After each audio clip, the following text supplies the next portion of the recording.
The Jewish question, also referred to as the Jewish problem, was a wide-ranging debate in 19th and 20th century European society that pertained to the appropriate status and treatment of Jews.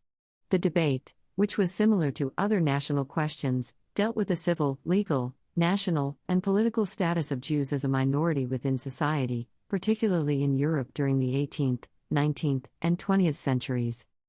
The debate was started within Western and Central European societies by politicians and writers who were influenced by the Age of Enlightenment and the ideals of the French Revolution. The debate's issues included the legal and economic Jewish disabilities, for example Jewish quotas and segregation, Jewish assimilation, Jewish emancipation, and Jewish Enlightenment. The expression has been used by anti-Semitic movements from the 1880s onwards, culminating in the Nazi phrase of the final solution to the Jewish question. Similarly, the expression was used by proponents for and opponents of the establishment of an autonomous Jewish homeland or a sovereign Jewish state.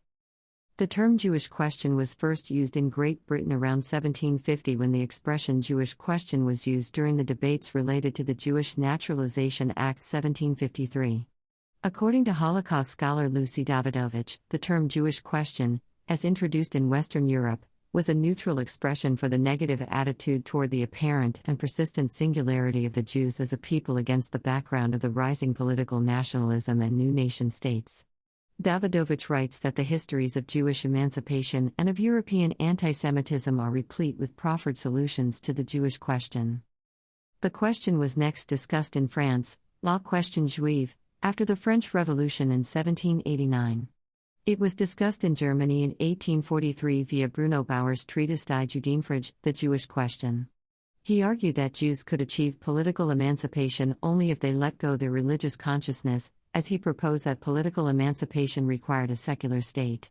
In 1898, Theodor Herzl's treatise, Der Judenstaat, advocates Zionism as a modern solution for the Jewish question by creating an independent Jewish state, preferably in Palestine. According to Otto Dov Kulka of Hebrew University, the term became widespread in the 19th century when it was used in discussions about Jewish emancipation in Germany, Judenfrage.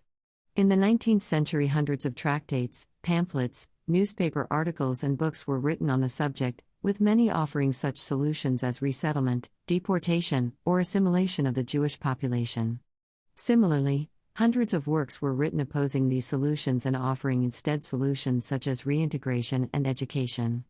This debate, however, could not decide whether the problem of the Jewish question had more to do with the problems posed by the German Jews' opponents or vice versa, the problem posed by the existence of the German Jews to their opponents. From around 1860, the term was used with an increasingly anti-Semitic tendency. Jews were described under this term as a stumbling block to the identity and cohesion of the German nation and as enemies within the Germans' own country. Anti-Semites such as Wilhelm Marr, Carl Eugene Düring, Theodor Fritsch, Houston Stewart Chamberlain, Paul de Lagarde, and others declared it a racial problem insoluble through integration. They stressed this in order to strengthen their demands to de-Jewify the press, education, culture, state, and economy. They also proposed to condemn intermarriage between Jews and non-Jews. They used this term to oust the Jews from their supposedly socially dominant positions. The most infamous use of this expression was by the Nazis in the early and mid-20th century. They implemented what they called their final solution to the Jewish question through the Holocaust during World War II, when they attempted to exterminate Jews in Europe. In his book The Jewish Question, 1843, Bauer argued that Jews could only achieve political emancipation if they relinquished their particular religious consciousness. He believed that political emancipation requires a secular state, and such a state did not leave any space for social identities such as religion. According to Bauer, such religious demands were incompatible with the idea of the rights of man. True political emancipation, for Bauer, required the abolition of religion. Citation needed. Karl Marx replied to Bauer in his 1844 essay on the Jewish question. Marx repudiated Bauer's view that the nature of the Jewish religion prevented assimilation by Jews. Instead, Marx attacked Bauer's very formulation of the question from "Can the Jews become politically emancipated?" as fundamentally masking the nature of political emancipation itself. Marx used Bauer's essay as an occasion for his own analysis of liberal rights. Marx argued that Bauer was mistaken in his assumption that in a secular state, religion would no longer play a prominent role in social life. As an example, he referred to the pervasiveness of religion in the United States, which, unlike Prussia, had no state religion. In Marx's analysis, the secular state was not opposed to religion, but rather assumed it.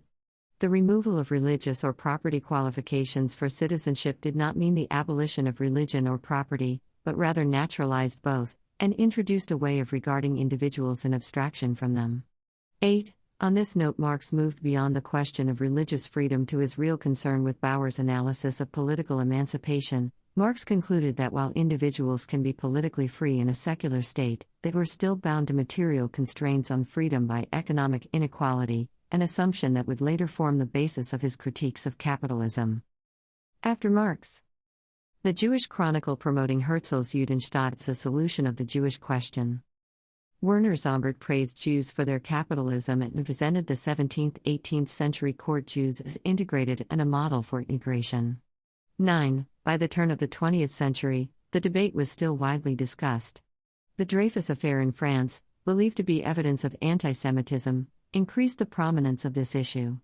Within the religious and political elite, some continued to favor assimilation and political engagement in Europe citation needed, while others, such as Theodor Herzl, proposed the advancement of a separate Jewish state and the Zionist cause. 10.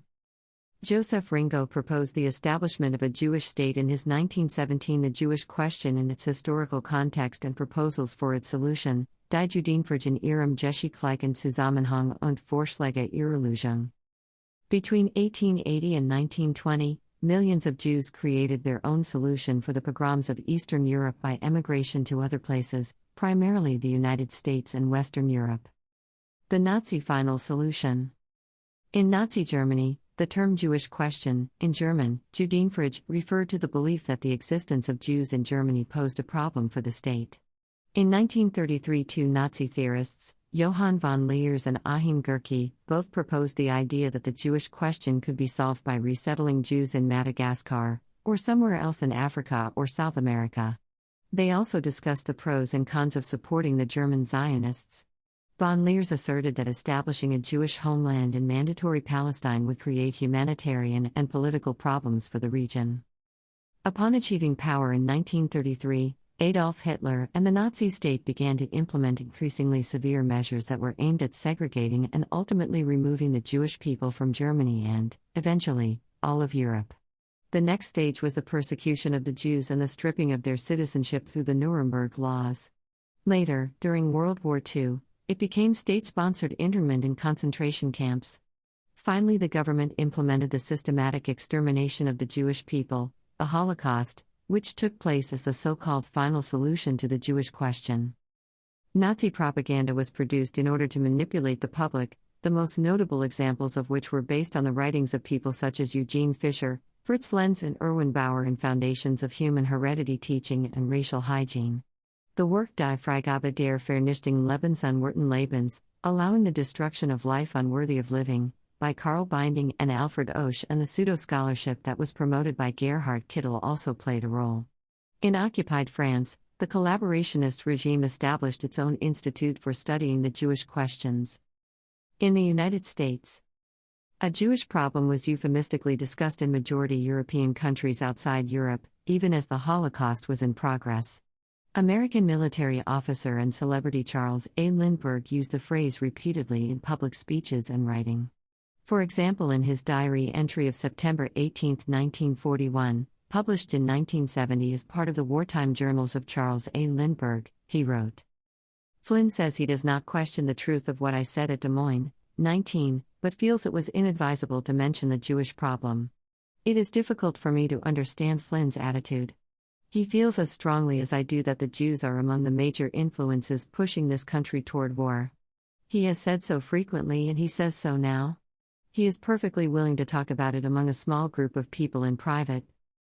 Contemporary use. A dominant anti-Semitic conspiracy theory is the belief that Jewish people have undue influence over the media, banking, and politics. Based on this conspiracy theory, certain groups and activists discuss the Jewish question and offer different proposals to address it. In the early 21st century, white nationalists, alt-righters, and neo-Nazis have used the initialism JQ in order to refer to the Jewish question.